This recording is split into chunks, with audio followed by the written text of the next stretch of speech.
سلام ارادت، من میثمم. امروز 20 مرداد 1404 و یه روز دیگه تموم شد.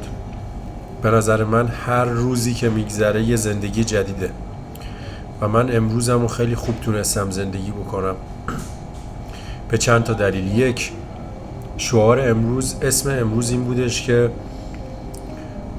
کمک به مادر هستی، کمک به بقیه، کمک به بهتر کردن زندگی بقیه، کمک به بهتر کردن کیفیت زندگی بقیه. و امروز همچین فرصتی واسه من به وجود اومد و تونستم به بقیه کمک بکنم. کسی که موتورش خراب شده بود، تصادف کرده بود، شاید جهان طوری جلوی راه من قرارش داد که من باید اونو کمکش میکردم و کمکش کردم. اومدم کافه، کارهای مختلفی رو انجام دادم، کار با کیفیتی رو ارائه دادم و به نظر من شما وقتی که تصمیم میگیری یه کار جدیدی رو شروع بکنی، وقتی که تصمیم میگیری یه عادت بدی رو کنار بذاری، مغزت مثل یه بچه میمونه، مثل یه بچه نیاز به تعلیم داره. دقیقا مثل بچه‌ای که وقتی که شروع میکنه قدم‌های اول خودشو میذاره، شما نظاره‌گر این موضوعی که یاد میگیره این مسیر رو. و وقتی که به عنوان مثال خودم رو میگم، وقتی که شروع میکنم به این موضوع که یه سری عادتهای بد رو کنار بذارم، بدن من میره توی استرس.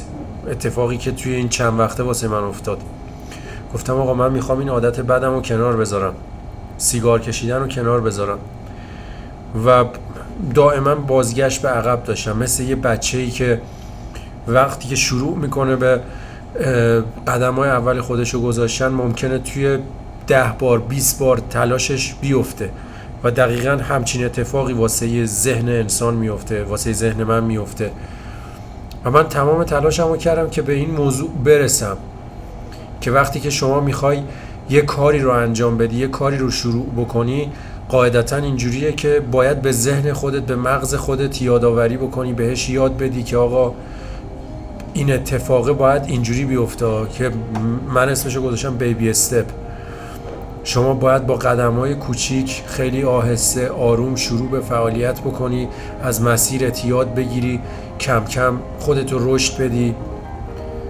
دقیقاً چیزیه که توی زندگی واقعی داره اتفاق میفته و من خوشحالم که تونستم به این دیدگاه برسم و به نظر من دیدگاهیه که میتونه کمک کننده باشه توی مسیر زندگیم. سیگار کشیدن صرفا یه بهونه است. موضوع اصلی، هدف اصلی یه چیز دیگه است، هدف اصلی یه چیز والاتره و من تمام تلاشمو میکنم که بهتر بشم. امیدوارم که بتونم به خودم افتخار بکنم و 10 سال آینده وقتی که این ویدیوها رو میبینم، ببینم که از کجا به کجا رسیدم. شب خوبی داشته باشید.